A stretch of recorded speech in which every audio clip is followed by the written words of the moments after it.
Assalamualaikum warahmatullahi wabarakatuh. Ketika saya masuk Islam, memeluk agama yang baru, saya punya banyak sekali kesulitan untuk memahami Islam. Namun akhirnya ketika saya mempelajari, lalu kemudian melihat referensi demi referensi yang saya dapatkan, Masya Allah, Islam itu sangat sempurna, paripurna, indah, istimewa. Dan saya mencoba untuk menyederhanakannya bagi orang-orang awam yang baru mau belajar tentang Islam, orang-orang yang baru mau tahu tentang Islam, yang mereka yang berhijrah dan mau mempelajari agamanya. Saya coba sederhanakan, dan akhirnya itulah yang kemudian menjadikan buku Beyond the Inspiration. Saya buat dari hal yang sangat sederhana untuk menjelaskan kenapa, why, pertanyaan awal tadi, kenapa sih Islam bisa jaya di masa yang lalu dan sekarang Islam itu terpuruk, dan apa solusinya dan apa yang harus kita lakukan agar Islam kembali lagi berjaya. Dengan singkatnya, Islam akan berjaya bila pemikiran Islam sudah berada pada kaum muslimin. Itulah yang saya tulis dalam buku saya, Beyond the Inspiration. Bismillahirrahmanirrahim. Assalamualaikum warahmatullahi wabarakatuh. Alhamdulillah, puja dan syukur senantiasa kita panjatkan kepada Allah Subhanahu wa Ta'ala, Zat pencipta manusia yang kelak nanti kita akan kembali kepadanya, dan kita berharap mudah-mudahan kita kembali dalam keadaan yang terbaik, membawa amal-amal yang terbaik, dan mudah-mudahan Allah izinkan kita untuk bisa mendapatkan rahmahnya saat kita kembali kepadanya. Maka salat dan salam kita curah dan limpahkan kepada pengajar terbaik daripada kurikulum yang terbaik yang diberikan oleh Allah Subhanahu wa Ta'ala, dialah Rasulullah Muhammad sallallahu alaihi wasallam. Semoga kita semua senantiasa bersalawat kepadanya, bersalam kepadanya sebagai bentuk kecintaan kita yang paling minimal terhadap beliau sallallahu alaihi wasallam, dan bentuk kecintaan yang terbesar tentu saja mengikuti apapun yang telah beliau sampaikan kepada kita, berupa perbuatan-perbuatan, berupa perkataan-perkataan, ataupun diamnya beliau. Dan semoga semua daripada kita menjadi Muhammad di masa milenial. Meskipun mungkin kita tidak akan mampu untuk bisa mencontohi seluruh perbuatan-perbuatan beliau, tapi mudah-mudahan ketika orang melihat kita sebagai seorang muslim, mereka diingatkan tentang sosok Muhammad sallallahu alaihi wasallam yang pernah menjadi pelipur dunia, pemanis perjuangan, dan menjadi contoh teladan yang paling hebat bagi seluruh manusia sampai dengan akhir zaman. Teman-teman sekalian yang dirahmati Allah, kita sampai pada pembahasan berikutnya. Mohon maaf kalau hari sebelumnya saya absen untuk memberikan sharing tentang bedah buku Beyond the Inspiration, dan kita masih dalam bab The Way to Believe sampai episode ke-16. Ini sudah kayak ngaji jomblo sampai ke episode 16, tapi we are way to go. Kita masih banyak sekali yang perlu dibahas. Dan ini baru sampai bab yang ketiga, pembahasan tentang baru mau masuk tentang keimanan yang produktif. Karena kita sudah membahas di episode-episode yang awal, sejak kita memasuki pembahasan The Way to Believe, kita sudah memasuki bahwa keimanan yang produktif itu didapatkan melalui proses berpikir. Dan proses berpikir itu adalah akibat dari curiosity, atau daripada rasa penasaran yang dimiliki oleh manusia, sehingga penasaran itu pada gilirannya akan menyebabkan mereka bertanya. Bertanya tentang apa? Bertanya tentang apapun yang ada di sekeliling mereka, apapun yang ada di alam semesta, apapun yang ada di kehidupan, dan apapun yang ada pada manusia. Nah, maka kita hari ini membahas tentang 3 pertanyaan besar yang muncul pada manusia ketika mereka sudah mulai menggunakan curiosity mereka, akal mereka. Jadi gini teman-teman sekalian, Syekh Taqiyuddin An-Nabhani itu di dalam bukunya Nizamul Islam itu mengatakan bahwa setidaknya ada 3 hal yang bisa dinalar oleh manusia, yang bisa diindra oleh manusia, yang akhirnya bisa dia pikirkan dalam kehidupan dia. Yaitu pertama adalah alam semesta, yaitu adalah segala sesuatu yang ada di sekeliling kita, segala sesuatu benda, al-asya, yang ada di sekeliling kita, seperti planet-planet, daun, pohon, tanah, lalu air, segala macam lah. Pokoknya itu semua termasuk dengan al-asya, segala sesuatu, benda-benda yang tidak memiliki kehidupan. Yang berikutnya adalah manusia itu sendiri. Jadi manusia dan apapun yang terjadi di dalam manusia itu juga bisa untuk kita pikirkan, bisa untuk kita indera. Yang berikutnya adalah kehidupan itu sendiri. yaitu kehidupan memang bukan hanya ada pada manusia, tapi juga ada pada sesuatu yang lain. Al-haya, kehidupan. Kehidupan itu ada pada binatang, kehidupan itu ada pada manusia, ada pada yang lain. Dan ini bisa kita amati. Maka kalau kita mengamati segala sesuatu yang ada di sekeliling kita, maka kita akan mendapati kesegalanya itu akan menunjukkan pada satu titik atau satu hal. Apa hal itu? Jawaban atas pertanyaan mendasar manusia.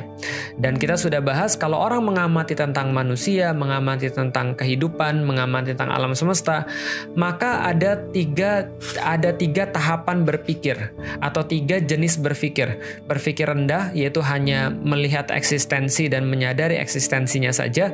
Yang kedua adalah dia berpikir secara detail, secara mendalam, spesifik. Dan yang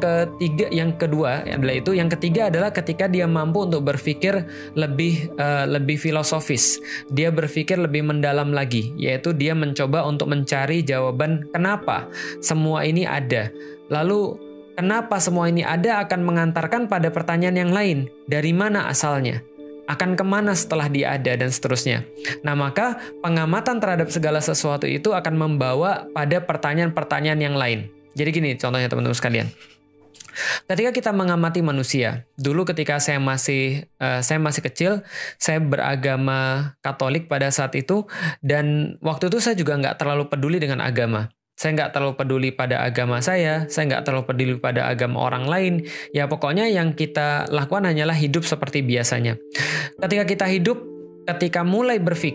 saya mulai berpikir, saya mulai bertanya dengan satu atau beberapa hal. Misal, kalau saya mati nanti saya kayak apa? Kalau seandainya saya sudah mati, karena kan ada fakta yang kita lihat bahwa manusia itu pasti akan berakhir dengan kematian. Kita lihat bahwa kakek kita sudah meninggal.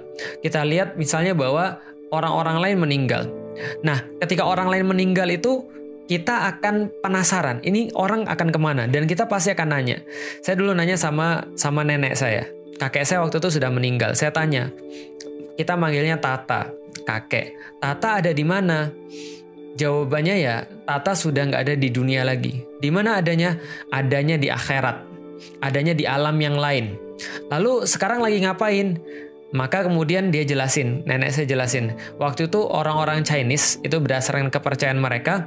Dan ini adalah kepercayaan mereka ini juga bukti bahwa mereka senantiasa bertanya, menebak, pengen mencari tahu. Setelah mati itu akan kemana?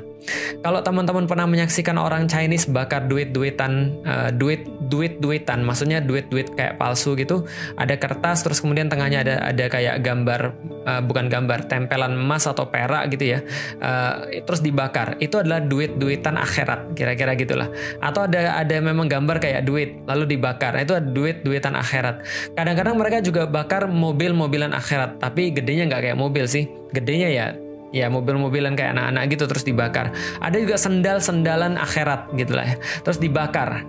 Terus apalagi rumah-rumahan akhirat, tentu aja nggak seperti rumah sebesar ini kalau dibakar ya ngeri juga gitu kan ya, tapi rumah-rumahan kecil.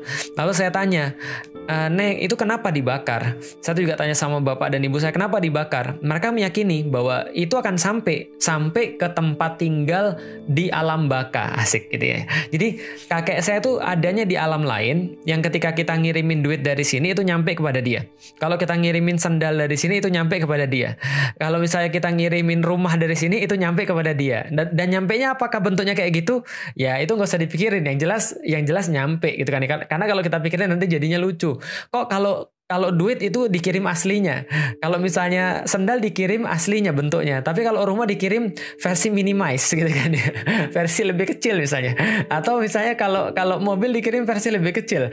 Kalau ada perbesaran di situ, perbesarannya berapa kali gitu kan ya. Kenapa kita nggak kirim data aja misalnya. Ya itu nggak usah ditanyain lah. Yang jelas yang pengen saya sampaikan adalah setiap peradaban itu punya jawabannya sendiri terhadap pertanyaan akan kemana manusia setelah mati. Maka mereka menjawab dengan cara masing-masing. Peradaban orang-orang Chinese itu menjawab dengan cara seperti tadi. Ada proses yang namanya reinkarnasi. Apa itu reinkarnasi? Adalah proses kelahiran kembali menjadi sesuatu yang lain. Jadi orang-orang Chinese percaya bahwa ada satu dunia itu di situ kemudian roh-roh berkumpul setelah mati. Nah, di situ akan dicek dulu. Kalau misalnya mereka itu melihat bahwa roh ini penuh dengan amal ibadah, gampangnya gitulah ya, pahala lah kira-kira gitu, maka dia bisa naik level menjadi dewa. Tapi kalau seandainya mereka kurang atau bahkan jahat, itu mereka harus diturunkan di dunia kembali untuk meraih lagi pahala-pahala. Nah, itu kalau misalnya yang pernah nonton film Pai Suchen gitu kan ya, Siluman Ular Putih atau Son Gokong, ya kira-kira gitulah. Ada keyakinan reinkarnasi, dilahirkan kembali. Maka ada kata-kata di antara para pecinta, kalau seandainya kita tidak bisa disatukan di kehidupan ini, maka biarlah kita disatukan di kehidupan berikutnya. Asik. Itu adalah keyakinan mereka bahwa ada kehidupan yang lain. Maka orang-orang Chinese meyakini kayak gitu. Maka dulu ketika saya pun masih kecil, itu saya punya semacam kayak apa ya, ramalan. Jadi ramalan saya tuh dulunya tuh siapa, dan saya tuh lahir sebagai apa, di posisi apa, lalu seperti apa keadaannya, lalu peruntungannya kayak apa. Nah itu adalah gambaran bahwa mereka memikirkan setelah mati itu akan kemana, dan ngapain ketika kita hidup di dunia, dan sebelum di dunia ini kita dari mana. Itu ada pertanyaan dari mereka. Film Son Gokong itu menandakan banget manusia awalnya dari reinkarnasi, dilahirkan kembali. Son Gokong itu terkurung 500 tahun di di gunung. Lalu ada Patkai gitu kan ya. Di Patkai itu adalah sebenarnya dulunya jenderal langit, Jenderal Tianfeng kalau nggak salah namanya. Lalu karena dia bandel, suka gangguin cewek, goda-godain cewek, mesum gitu ya. Lalu kemudian dia akhirnya dilahirkan kembali jadi babi supaya dia belajar untuk mencari kebaikan dengan mengawal biksu Tong untuk pergi ke sebelah barat untuk mencari kitab gitu ya. Kalau sudah bisa nanti baru dilahirkan kembali menjadi panglima perang lagi atau panglima Tianfeng lagi. Nah ini salah satu contoh konsep reinkarnasi. Semua orang punya konsepnya masing-masing. Kalau teman-teman pernah lihat di dunia barat itu ada film Ghost. Film Ghost itu menandakan dan menyampaikan kepada kita bagaimana orang barat tuh melihat hidup setelah mati. Contoh misalnya, mereka menganggap bahwa setelah mati itu, kalau seandainya orang sudah mati nih ada roh yang keluar. Bentuknya sama kayak manusia, putih, tapi bedanya dia nggak perlu makan, dia nggak perlu minum, dan dia bisa tembus pandang, dan dia bisa jalan kemanapun. Enak dong. Saya sempat mikir kalau zaman dulu, kalau gitu jadi roh, cool juga ya. Kenapa? Kita bisa ngintip gitu kan ya. Itu pikiran orang mesum gitu ya. Baik, tapi setidaknya itu menggambarkan orang mikir akan kemana setelah dia mati. Dan orang berpikir dari mana dia itu ada dan akan kemana dia setelah mati. Dan ngapain sekarang dia hidup di dunia. Salah satu film yang lain, film barat yang juga mempunyai pertanyaan filosofis semacam ini adalah film The Matrix. Film The Matrix itu juga menjawab. Jadi seolah-olah dunia ini bukan hal yang sebenarnya, tapi ada kehidupan yang lain yang lebih real, yaitu adalah ketika kita dicolok sama mesin untuk diambil energinya untuk kepentingan mesin tadi. Maka itulah kehidupan yang real. Maka mereka bilang bahwa mereka harus untuk berjuang di kehidupan yang real yang nggak seperti sekarang kenyataannya.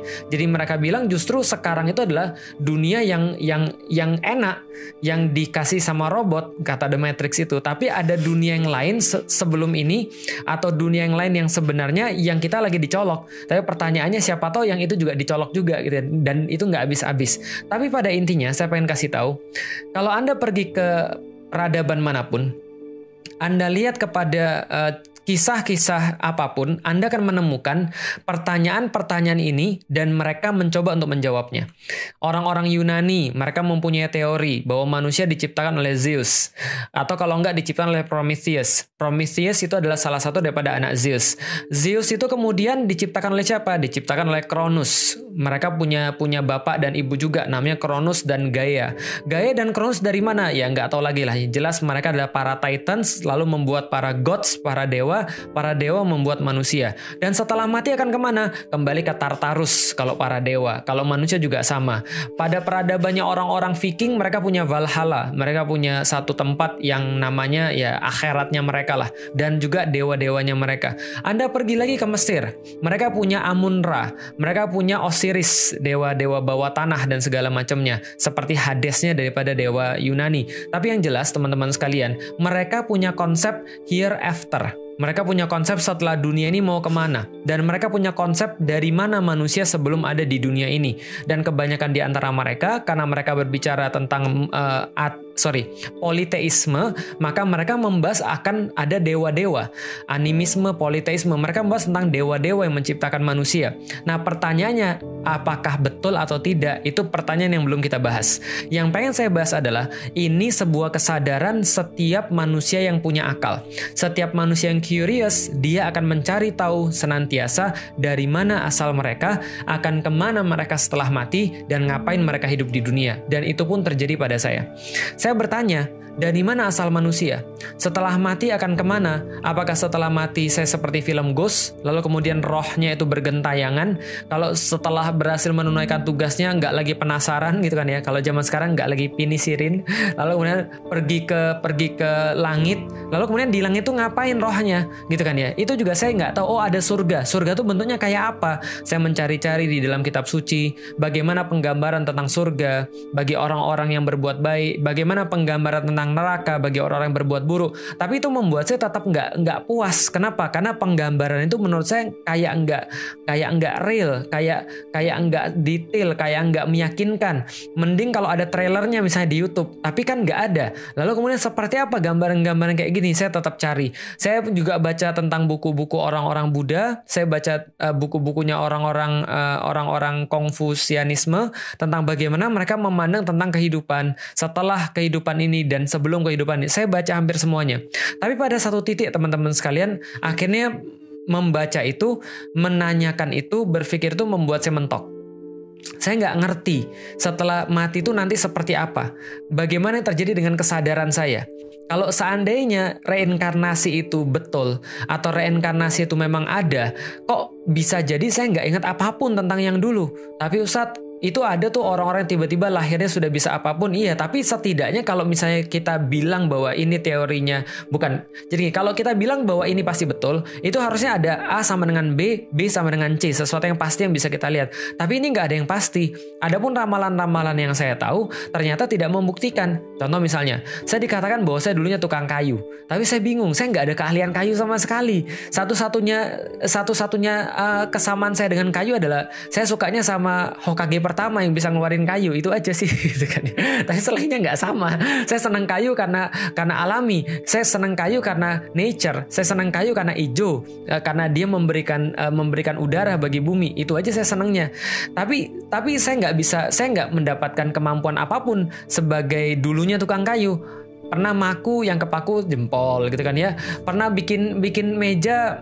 Jangankan bikin meja yang bisa tegak gitu kan ya, yang bikin aja nggak bisa tegak gitu ya. Ini salah satu contohnya. Tapi setidaknya yang pengen saya sampaikan adalah, kalau memang ini adalah dulunya saya tukang kayu, harusnya saya punya trace dong. Dan kalau seandainya saya dikatakan, kalau konsepnya orang Chinese kan adalah, kalau seseorang tuh dilahirkan menjadi orang yang miskin, dan dulu saya miskin sama bapak saya, dan saya sempat bertanya sama nenek saya, kenapa kita miskin? Nenek saya bilang, mungkin ini caranya untuk Tuhan membalas kegiatan-kegiatan kamu yang dulu tidak diridhoi, kira-kira gitulah. Bahwa kamu tuh dulu mungkin agak jahat. Nah, sekarang saatnya untuk membalas kelakuan-kelakuanmu dulu yang buruk. Lalu kemudian saya mikir, enakan saya zaman dulu dia berbuat yang jahat-jahat, saya harus nanggung akibatnya. Lah nanti ketika saya sekarang sudah berbuat baik, taruhlah, nanti kalau misalnya di kehidupan ke depan saya jadi lebih mending daripada sekarang, ya nggak enak saya dong. Orang-orang dia nggak ingat juga nanti bahwa saya sekarang sudah berbuat sesuatu yang baik dan susah untuk dia yang enak gitu kan ya. Jadi ada kehidupan saya sebelumnya yang berbuat nggak bagus, saya harus menanggung, dan saya harus berbuat baik supaya kehidupan setelahnya saya bagus. Padahal saya nggak ngerti sama sekali, ya itu kan nggak adil bagi saya. Nah maka ya hal-hal kayak ginilah mentok bagi saya. Saya mencari juga dari mana asal manusia. Saya berpikir, saya sadar itu kapan ya? Saya ingetan paling awal saya nggak tahu teman-teman sekalian, tapi ingetan saya yang paling awal adalah ketika saya sebelum sekolah SD, saya tuh pagi-pagi beli nasi gemuk kalau di Palembang. Kalau di sekarang ya nasi lemak lah. Apa apa ya nasi lemak ya, nasi uduk.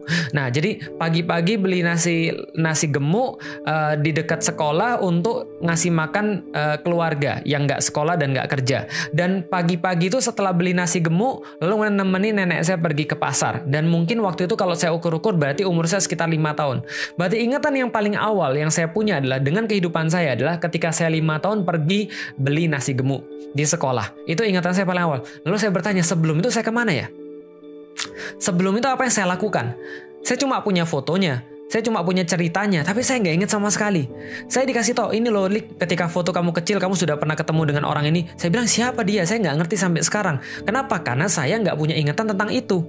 Karena saya belum sadar ketika itu.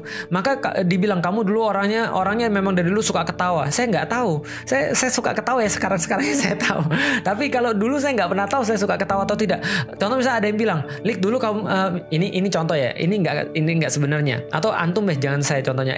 Kamu tuh dulu orangnya mesum kok. Saya nggak tahu kalau saya orangnya mesum. Umur 4 tahun, umur 3 tahun, siapa yang tahu kita mesum atau tidak? Atau kita bandel atau tidak? Atau kita baik atau tidak? Kita nggak tahu karena kita nggak punya ingatan. Pertanyaannya adalah, kalau saya punya ingatan yang paling awal itu umur 5 tahun atau umur 4,5 tahun taruhlah. Pertanyaannya, lalu 1-4 itu atau 1-4,5 tahun itu saya kemana? Saya nggak punya kesadaran. Sebelum itu saya kemana juga? Ada di dalam perut ibu saya, tapi saya juga nggak tahu. Nah, lalu sebelum dapat dari ibu saya tuh kapan saya yang sebenarnya tuh ada? Felix yang sebenarnya tuh kapan ada kesadaran saya? Awareness saya tuh kapan ada? Dan mikirin itu kembali lagi mentok. Dan akhirnya kita pusing. Akhirnya kita nggak mendapatkan jawaban. Karena nggak ada yang ngasih tahu kepada kita. Tapi yang jelas yang kita tahu adalah bahwa kita pasti berasal daripada segala sesuatu. Kita pasti berasal daripada satu titik. Kita bermula, maka kita akan berakhir. Bukti bahwa kita mati itu adalah bukti bahwa keadaan bahwa kita mati itu adalah bukti bahwa kita pernah hidup. Berarti kalau setelah mati ada sesuatu, itu bukti bahwa sebelum hidup itu juga ada sesuatu. Oh enggak, kalau gitu kita ambil aja cara komunis. Mati ya sudah, mati, selesai. Pertanyaannya balik lagi. Kalau setelah mati nggak ada apa-apa, terus emang sebelum hidup juga nggak ada apa-apa? Kalau sesudah mati nggak ada apa-apa, berarti sebelum hidup nggak ada apa-apa. Kalau seandainya memang begitu, berarti jelasin dulu kenapa hidup itu bisa bermula dan kenapa hidup itu bisa berakhir. Dan kalau seandainya dianggap semuanya itu nggak ada, itu juga nggak masuk akal karena buktinya adalah hidup ini ada mulanya dan mulanya ini harus dijelasin juga. Nah, pertanyaan-pertanyaan ini teman-teman sekalian yang membuat akhirnya saya menjadi bingung dan mentok. Gampangnya seperti itu. Setelah bingung dan mentok, tentu kita harus punya penjelasan di luar daripada manusia.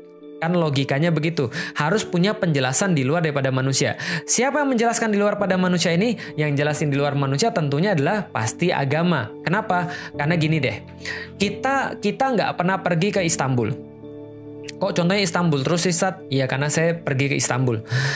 Kalau yang lain saya nggak terlalu tertarik. Antum belum pernah pergi ke Istanbul dan antum nggak ngerti tentang apapun yang ada di Istanbul. Antum nggak tahu angkotnya warna apa di sana, atau kalau ada angkot atau enggak bahkan, atau kalau di situ ada metode transportasi, antum nggak tahu metode transportasinya apa. Antum cuma bisa nebak-nebak, ataupun kalau antum bisa googling, mungkin anda nggak akan tahu dengan sempurna. Anda mungkin nggak lebih tahu daripada orang yang pernah tinggal di sana atau orang yang pernah pergi ke sana. Apalagi kalau nggak ada Google atau segala macamnya. Nah, kalau seandainya ketika Anda mau pergi ke Jakarta, Anda mau tahu tentang Jakarta, Anda akan cari orang-orang Jakarta. Kalau Anda mau pergi ke Istanbul, Anda akan cari orang-orang Istanbul yang pernah ke sana. Dan kalau Anda pengen tahu tentang Istanbul misalnya, Anda cari kemana-mana orang nggak tahu, maka kalau ada orang tiba-tiba datang bilang, saya pernah ke Istanbul, tentu Anda tertarik dan Anda akan verifikasi pengetahuannya. Itulah kira-kira hidup manusia. Hidup manusia itu kalau misalnya kita lihat pada kenyataannya, dia senantiasa akan bertanya tentang segala sesuatu kalau dia tetap mempertahankan sifat curiousnya dia. Sifat penasarannya dia, akalnya dia akan bertanya-tanya terus. Dan ketika dia bertanya-tanya, akan ada banyak sekali fenomena-fenomena dalam kehidupan yang nggak bisa dia jelaskan. Tentang kehidupan, tentang kematian, tentang dari mana asal kehidupan itu sendiri. Itu bingung mereka untuk menjelaskan. Contoh, saya kasih contoh lagi, ini yang menarik yang saya lupa ceritakan. Ada orang pernah meneliti mati itu kayak apa. Mereka bilang kalau seandainya mati itu ada perbedaan antara manusia yang hidup dengan yang mati, dan kalau kita berteoritis ada rohnya manusia, maka kalau pas mati dikatakan bahwa roh itu keluar daripada manusia, maka roh itu mau dihitung beratnya berapa. Maka mereka nimbang orang sekarat. Jadi orang sekarat ditimbang di sebuah timbangan yang sangat super sensitif gitu ya. Ketika dia lagi sakratul maut, lagi koma gitu ya, ditimbang beratnya berapa, dan itu sebulu yang datang aja itu akan kehitung beratnya berapa karena timbangnya sangat sensitif sekali. Ternyata setelah keluar nih nyawanya ini keluar dalam timbangan yang sangat super sensitif itu, ternyata mereka nggak menemukan ada apapun yang berubah. Artinya mereka jadi bingung, oh ternyata nggak semua di dunia itu memiliki massa ya. Karena fisika mengatakan setiap eksistensi pasti punya massa, dan setiap massa pasti ada volume. Atau sebaliknya, setiap yang menempati volume pasti punya massa. Berarti kalau seandainya manusia ini adalah sebuah volume, yang rohnya ini menempati sebuah volume, berarti harusnya roh mempunyai massa. Seperti balon itu adalah sebuah volume ditempati oleh sesuatu yang nggak kelihatan namanya udara, dan udara ini memiliki massa. Maka harusnya yang namanya manusia, yang volume juga punya roh itu memiliki massa. Ternyata mereka nggak ketemu. Ternyata nggak semua punya massa. Buktinya zaman sekarang data nggak punya massa, gitu kan ya. Anda punya USB, Anda timbang, Anda isi kemudian dengan film misalnya atau dengan data-data super berat, Anda timbang lagi ya sama aja. Ternyata nggak semua punya massa. Data aja nggak punya massa, apalagi rohnya manusia. Nah, maka ini mereka kemudian ada satu titik di mana mereka mentok. Sama seperti yang saya sampaikan tadi, saya mentok. Ketika saya mentok, harusnya ada source yang dari luar, yang pernah setidaknya mengaku pernah untuk ngelihat akhirat, atau ngaku pernah dari sana, atau bahkan ngaku bahwa dia punya akhirat. Artinya manusia itu ketika mengamati segala sesuatu, ketika dia mendapatkan banyak pertanyaan, tiba-tiba datang pada dia, sesungguhnya saya adalah Tuhan yang menciptakan kamu, yang menciptakan alam semesta. Saya bisa jelasin bagaimana kehidupan kamu, saya bisa jelasin dari mana asal kamu, saya bisa jelasin setelah kamu mati akan kemana, saya bisa jelasin kamu sekarang di dunia seperti apa, supaya kamu nggak mentok, dan supaya kamu bisa tahu hakikat untuk apa kamu diciptakan, dan supaya ketika kamu kembali lagi ke hadapan saya, kamu nggak menjadi orang yang rugi karena kamu nggak ngerti job desk kamu sendiri. Supaya kamu nanti nggak nanya, kok nggak dikasih tahu dari dulu kalau tujuan saya ini begini, kan sudah saya ciptain kemarin. Ada orang nyiptain kamera yang paling bagus, taruhlah harganya 300 sampai 500 juta. Saya cek 300 sampai 500 juta, dia buat untuk satu purpose tertentu, tujuan tertentu. Tiba-tiba Anda cuma untuk bawa ke rumah kamera 500 juta, cuma untuk jadi web streaming. Itu namanya tidak sesuai dengan tujuan. Ada orang misalnya jual komputer harganya 55 juta. Sudah high end, bagus banget, speknya keren semuanya. Di rumah antum cuma pakai cuma untuk browsing. Itu namanya nggak sesuai dengan tujuan. Manusia apalagi? Antum coba cek, ada nggak yang sehebat antum? Bola mata, lidah, kulit, jantung, segala macam, itu jelas lebih daripada semua yang antum lihat yang paling mahal. Kalau seandainya antum misalnya kembali tiba-tiba ke hadapan penciptanya, kembali tiba-tiba ke hadapan yang bikin, terus yang bikin bilang, kamu sudah lakukan seperti yang saya minta belum? Kita bingung, loh, emang nyuruh apa? Saya nggak dapat informasi, saya nggak tahu ini. Lalu pencipta bilang, nah kalau gitu salahmu sendiri, kenapa kamu nggak nyari tahu? Nah, coba bayangkan, tiba-tiba dalam hidup Anda, ada yang datang lalu berkata bahwa saya tahu dari mana asal kamu, saya tahu setiap pertanyaan-pertanyaan kamu yang kamu tanyain, dan saya bisa jawab, dan saya bisa jelasin semuanya, dan kalau kamu mau tahu lebih lagi, tujuanmu hidup ini untuk apa, saya kasih tahu semuanya, supaya kamu nanti pas balik nggak salah, bahwa semua yang diberikan kepada kamu itu, kamu bisa manfaatkan dengan yang paling maksimal, dengan yang paling keren, dan supaya kamu lebih minimal kejelekannya, lebih minimal masalahnya, karena kalau ciptaan apapun nggak nurut dengan pabriknya, mesti ada kesalahan, mesti ada kerusakan yang sangat parah. Maka itulah kemudian yang terjadi pada manusia, itu yang terjadi pada saya. Maka ketika saya mendapatkan pertanyaan-pertanyaan itu, mendapatkan pertanyaan-pertanyaan mendasar karena curiosity saya, dari mana asal manusia, akan kemana saya setelah mati, dan kedua pertanyaan itu membuat satu pertanyaan yang baru, ngapain saya hidup di dunia? Karena dari mana akan kemana menentukan saya mau ngapain dong. Kalau saya mau pergi ke tempat pantai, jelas sekarang saya akan menyiapkan baju-baju pantai. Kalau saya pengen pergi ke gunung, jelas saya nggak akan pakai baju pantai. Kalau saya pengen pergi ke tempat salju, jelas saya akan menyiapkan baju-baju yang ada insulasinya. Kalau saya pengen pergi misalnya ke kutub selatan atau kutub utara, jelas kemudian saya akan membuat persiapan yang berbeda sekarang. Maka kemana kita akan pergi? dari mana asal kita, kemana kita akan pergi, menentukan persiapan kita dan apa yang kita lakukan sekarang. Maka teman-teman sekalian, disitulah kemudian fungsi agama. Disitulah saya mulai tertarik dengan agama. Disitulah saya mulai tertarik dengan jawaban-jawaban atas kemana manusia akan pergi, dari mana asal dia, dan dia mau ngapain. Karena yang bisa nyediain itu cuma agama. Jawaban itu nggak mungkin datang dari manusia. Kenapa? Harus datang dari source di luar. Sama seperti Anda mau cari tentang Istanbul, tapi Anda mikir sendiri. Ya Anda cuma bisa nebak-nebak. Tapi kalau ada orang yang katanya, walaupun taruhlah dia cuma klaim, saya dari Istanbul, saya tahu semua tentang Istanbul. Taruhlah dia cuma klaim, tugas Anda membuktikan klaim itu benar atau tidak.